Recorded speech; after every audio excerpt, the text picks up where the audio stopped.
Stop what you're doing. Today, you need to move differently. If you're the person everyone relies on, the one who always steps in, then pay attention, because today, you need to stop helping people. Not because helping is wrong, but because there's something else going on. Today, April 22nd, isn't random. It's a turning point. Right now, with the moon aligning with Jupiter, it makes it more urgent than ever that you stop helping people. The moon pulls up what you do without thinking. Jupiter turns it up. Put them together, and what's been automatic suddenly feels obvious, loud enough that you can't ignore it. And once you feel it that clearly, continuing the same way doesn't sit right anymore. That's why today matters.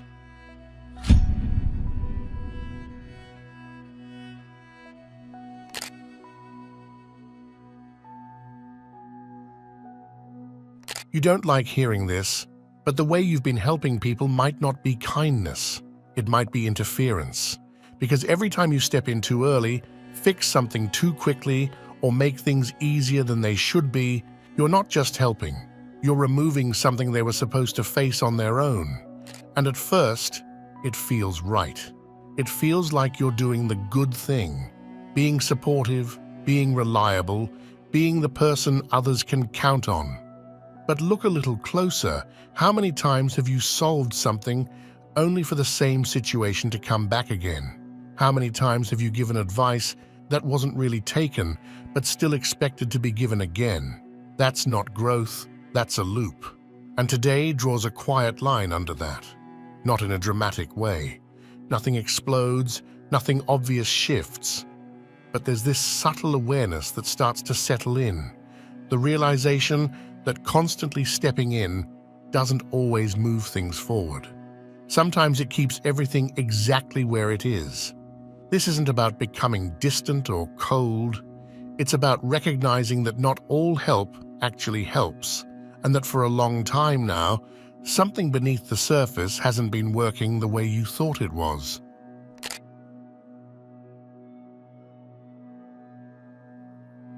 Helping people feels good, and that's exactly why this is so easy to miss. There's a certain kind of satisfaction that comes from being the one everyone turns to. You feel trusted, important, relied on. You walk into situations already knowing your role, already knowing you'll be the one who smooths things out or fixes what's off. Over time, that feeling becomes familiar, and then it becomes necessary. The most dangerous habits are the ones that feel like purpose. Because the more you show up like that, the more people begin to expect it. And once that expectation is set, it doesn't stay optional anymore. It becomes part of how they see you. You're no longer just helping, you are the help. But here's where it turns. It's not just them depending on you. You start depending on that role too. You stop asking what you actually want to do or what you actually need, because the answer is already assumed. You're the one who shows up, you're the one who gives, you're the one who carries. And slowly, without saying it out loud, your identity gets built around being needed. The moment your value depends on being needed, you stop being free to choose. That's why stopping feels so uncomfortable. It's not just about pulling back from others. It feels like you're stepping away from a version of yourself that people recognize. And that creates a quiet fear that most people never admit. Because when you stop helping like this, you don't just risk losing certain connections. You risk losing the version of you those connections were built around.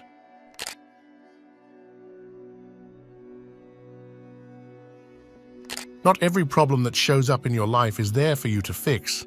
Some of them are there to see if you can leave them alone. That's the part people overlook. Just because you can step in doesn't mean you're supposed to. And when you step in too quickly, you interrupt something that hasn't had the chance to play out yet. You remove consequences, you soften decisions, you take away the exact moment that would have forced someone to think differently. And it feels like you're helping. But look at the pattern. If the same situations keep repeating, if the same people keep coming back with the same issues, then something isn't being resolved. It's being delayed. Every time you become the solution, you quietly remove someone else's reason to grow. That's what turning into a shortcut looks like. People stop going through the process because they know you'll be there to make it easier. And shortcuts always come with a cost, even if no one talks about it. This is where today becomes clear. April 22nd isn't dramatic, but it sharpens your awareness just enough to see the pattern for what it is. Not every moment requires your involvement. Not every situation improves because you step in. Sometimes the real shift happens when you don't, and recognizing that, really recognizing it, is where everything starts to change.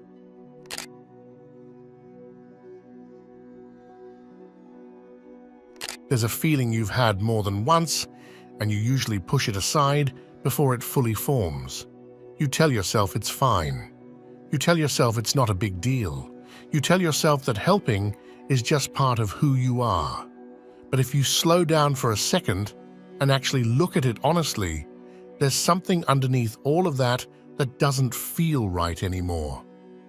It shows up in small moments. When someone asks for something and your first reaction isn't willingness, it's hesitation. When you agree to help, but part of you feels heavy about it before you even start. When you walk away from a situation feeling drained, not because it was difficult, but because you didn't actually want to be there in the first place. That's the part people avoid naming.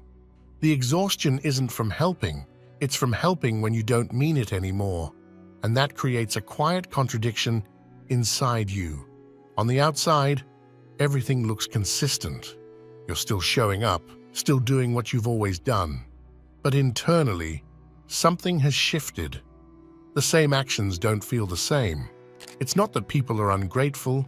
It's not that you suddenly became a different person.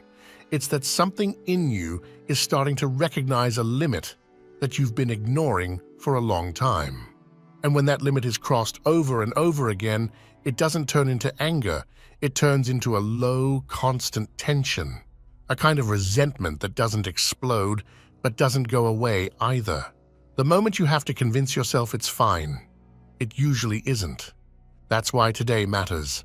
Not because anything new is happening, but because you're starting to see something you've been feeling for a while without fully admitting it. And once you see it clearly, it becomes harder to pretend it's not there. And now, it's time for today's comment of the day. The universe responds to the vibration you give off. Choose thoughts that align with what you want. This one brings it back to something you can actually control. Not everything around you is in your hands, but what you focus on, what you repeat in your mind, the direction of your thoughts, that part is. And over time, that focus starts shaping how you move, what you notice, what you allow.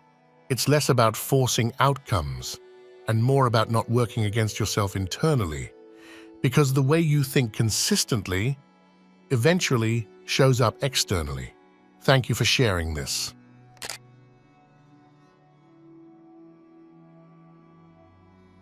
Most people never notice the moment they cross the line. At the beginning, it feels the same. You step in, you support, you make things easier for someone. It feels right. It feels like you're doing what a good person would do. But over time, something changes. Helping is light. It has a clear start and a clear end. You step in, you assist, and then you step out. The responsibility stays where it belongs. Carrying doesn't work like that. Carrying stays with you. It follows you after the conversation ends. You think about it later. You feel responsible for how things turn out. You adjust your own time, your own energy, your own focus around something that was never actually yours to hold. Helping supports someone's path. Carrying replaces it. That's the difference. And the reason it's so easy to miss is because you didn't switch overnight. It happened gradually. One extra step here, one extra responsibility there, until it stopped feeling like something temporary and started feeling constant. You didn't just help, you stayed involved. And once that happens, people adjust to it. They don't always realize it, but they begin to rely on your presence as part of how things function, not just for support, but for completion. The moment you become the one who makes things work, you also become the one who can't step away. That's where the weight comes from. Not from helping itself, but from staying attached to something that never really leaves your hands. And the longer that continues, the more it pulls your attention away from your own direction. Because while you're carrying things for others, something else is being set aside. Usually, it's your own priorities. And once you see that clearly, it becomes obvious that what you've been doing isn't just kindness. It's been responsibility that was never meant to be yours.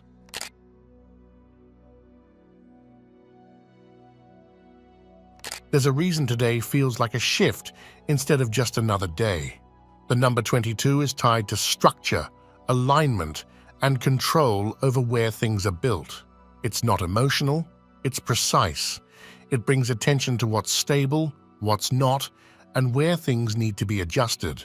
And when that energy lands on a day like this, it doesn't create chaos, it creates clarity. It shows you exactly where your energy has been going. Where your energy goes consistently is what your life starts to organize around. That's why this isn't about anyone else. It's not about what people expect from you or how they respond. It's about you finally seeing where you've been placing your time, your attention, and your focus, and deciding if that actually makes sense anymore. Because for a long time, your energy hasn't really been directed. It's been pulled. One situation after another, one request after another, until it became normal to give without questioning it. But today interrupts that. It gives you just enough distance to see everything more clearly. The conversations, the patterns, the expectations, they all stand out in a way they didn't before. And once you see it like that, something shifts internally. You stop reacting automatically. You start observing. And in that space, something important returns. Control. Reclaiming your space isn't about taking something from others, it's about finally keeping something for yourself. That's what today represents. Not a withdrawal, not a rejection, but a reset. A moment where you stop scattering your energy in every direction and start deciding where it actually belongs. And once you make that shift, even slightly, everything around you begins to feel different. Not because the world changed, but because your position in it did.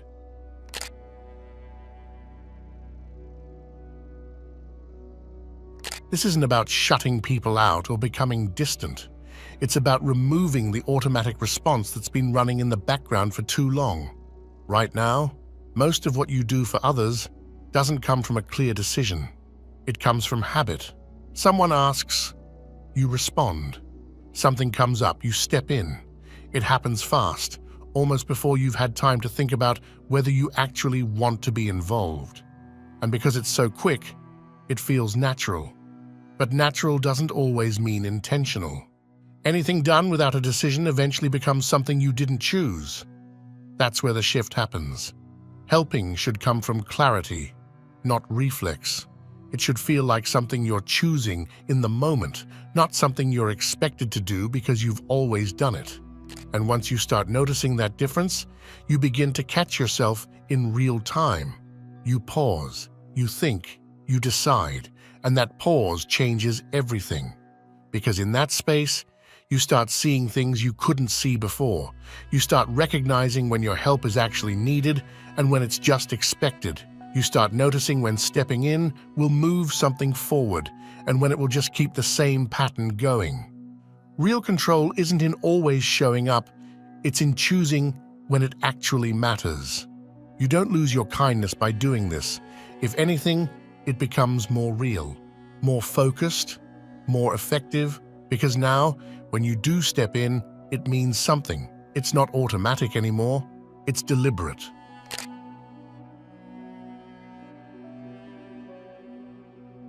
There's a pattern that's been shaping outcomes around you, and it's been happening quietly. Every time someone avoids something they should handle themselves and you step in to smooth it over, something gets reinforced. Not in an obvious way, not in a way anyone points out, but in a way that slowly teaches them what they can get away with. And over time, that becomes a cycle. They hesitate, you step in. They fall short, you cover for it. They delay, you compensate. And because things still work out in the end, nothing really changes. Whatever you keep fixing, you silently make acceptable. That's the part most people miss. It doesn't feel like you're enabling anything. It feels like you're helping. It feels like you're doing the right thing in the moment. But repeated enough times, those moments start shaping behavior in a direction that keeps everything stuck. Not because anyone is trying to take advantage of you, but because the situation has adjusted to your presence. And once that adjustment happens, it's hard to break. Because now, your involvement isn't just support, it's part of how things function. People don't always rise when things are easy. They rise when something finally forces them to. That's why stepping back matters more than it seems. Not as a punishment, not as a reaction, but as a correction. Because when you remove yourself from that cycle, something else has to take its place. Responsibility, decision-making, consequence, things that were always there but never fully activated.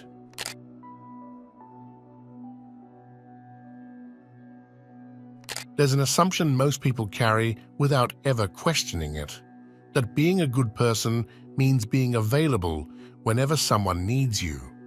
But availability isn't the same as value. When your time, your attention, and your energy are always accessible, they stop feeling like something that matters. Not because people don't appreciate you, but because there's no boundary defining where you begin and where others end. Everything becomes open, expected, and eventually taken as normal. And once something becomes normal, it stops being noticed. Unlimited access doesn't create closeness, it removes meaning. Think about it. The things that hold value in your life are the things that aren't constantly available. They require intention, they require timing, they require presence. But when you're always there, always responding, always stepping in, your presence stops feeling intentional. It just feels automatic. And people adjust to that faster than you realize, not in a negative way, not out of manipulation, but because that's how patterns work. If something is always there, the mind stops treating it as something that needs to be protected or respected. It just becomes part of the background. That's where the shift needs to happen. You don't owe everyone that level of access, not because you're trying to distance yourself, but because what you give only carries weight when it's chosen. When you start deciding where your energy goes instead of letting it be pulled from you, everything changes. Conversations feel more focused, interactions become more real, and the people around you begin to understand that your presence isn't something they can assume, it's something they receive.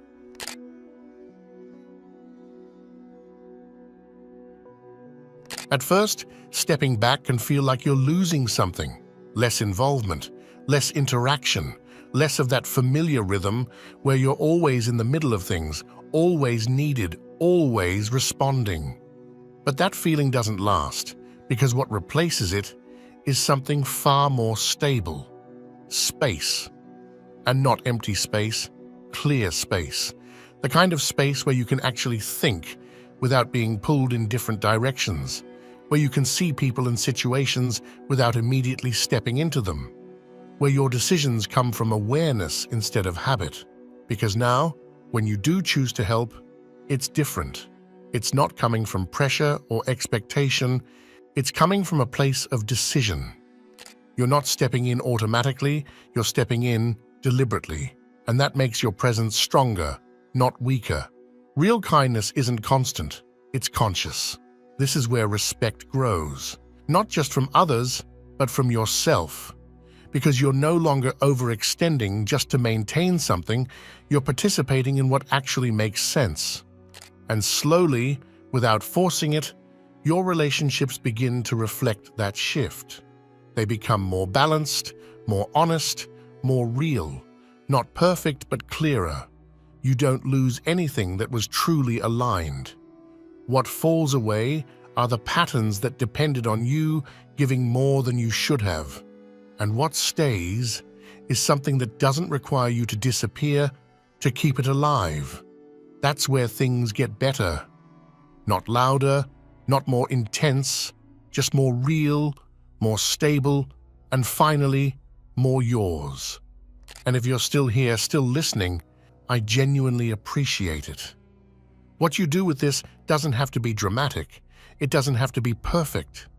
Sometimes the real shift is just noticing, just pausing before you automatically step in, just giving yourself a second to choose differently. That alone changes more than you think. You don't have to stop being who you are. You don't have to close yourself off or become distant. Just start being more honest about where your energy goes and why. From there, everything starts to fall into place naturally. So moving forward, don't feel like you need to rush or force anything. Let things settle. Let things reveal themselves.